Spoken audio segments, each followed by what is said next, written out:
right, good afternoon. Yesterday evening, a clearly marked UN humanitarian vehicle, part of a convoy that had been fully coordinated with the IDF, was struck 10 times by IDF gunfire, including with bullets targeting front windows. The two staff members in the vehicle were thankfully unharmed. But this shows you, I think, we had a senior colleague talk to you about the need for armored cars. And this is clearly one where it saved the lives of our two colleagues. This is the latest incident to underscore that systems in place for coordination are not working, and we continue to work with the IDF to ensure that incidents like that do not happen again. We reiterate that parties must respect international humanitarian law at all times.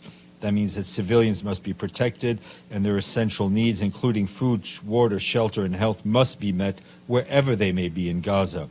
This applies to those under evacuation orders, regardless whether they move or not, and those who leave must have enough time to do so, as well as safe routes and safe places to go.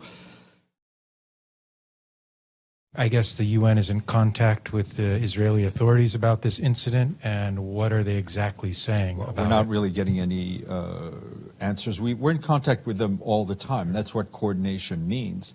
And clearly, the coordination is not working as it should be. And last follow-up on that, has this incident impacted any of the operations on the ground that you know of so far with humanitarian efforts? I mean, we continue to do whatever we can wherever we can, but clearly the specific mission these people were on was not able to go through. I will follow up on Gabriel as well. Do you assess this incident with the UN vehicle in Gaza as intentional or coincidental? We have no way to assess the mindset of those who are shooting at us. We do know that the movement of this particular convoy was coordinated with the Israeli authorities. Whether the information wasn't passed down, whether it was deliberate, whether there was another reason, those are explanations we would like to get. Lowering the threshold for violence again, UN It's an interesting question. On this particular incident, I can't judge the mindset of those who shot at the UN vehicle, why they did it. But we've expressed our worry and our concern about the language that has been used to demonize the UN. That's the only one which got shot. There was only one vehicle that was. I think there were other vehicles in the convoy, but this was the only one that was hit. So what exactly is the mission there? Do you know? They were at Wadi Gaza trying to. They were on a humanitarian mission. Are there any investigations for the previous cases that IDF shot the bullets? The investigations are in the hands of the Israelis. But do you have updated information? As far as I know, we have not gotten any. It's been quite a long time. Yeah. So they didn't give any explanations? I'm not aware of any answer given. I will double check again with our security colleagues. Your vehicle probably was marked also as a UN. Yes, clearly. I mean,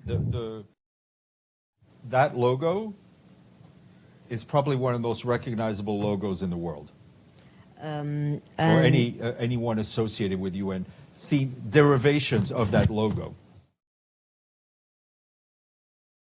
We are looking into it, investigating it on our end, right? But it's not as we are the victims here, right? It's not as if we have access to those who are shooting at us. So we can determine what happened with the information that we have from our own witnesses and looking at the ballistics of a vehicle that was hit. But in terms of pushing for accountability and investigating from the other end, we don't have any leverage on that side. How do you think the UN should go forward to get an investigation? And should there be maybe an independent commission to look into this? We continue to press for accountability. I think after this conflict is over, and we hope it's over much sooner than later, there will need to be accountability. There will be boards of inquiry to look at the destruction of UN property. the death of UN personnel, notably our security colleague. So we continue to press for accountability, but our concern right now is twofold: is to deliver as much humanitarian aid as possible and to keep the humanitarian workers safe while they do that work.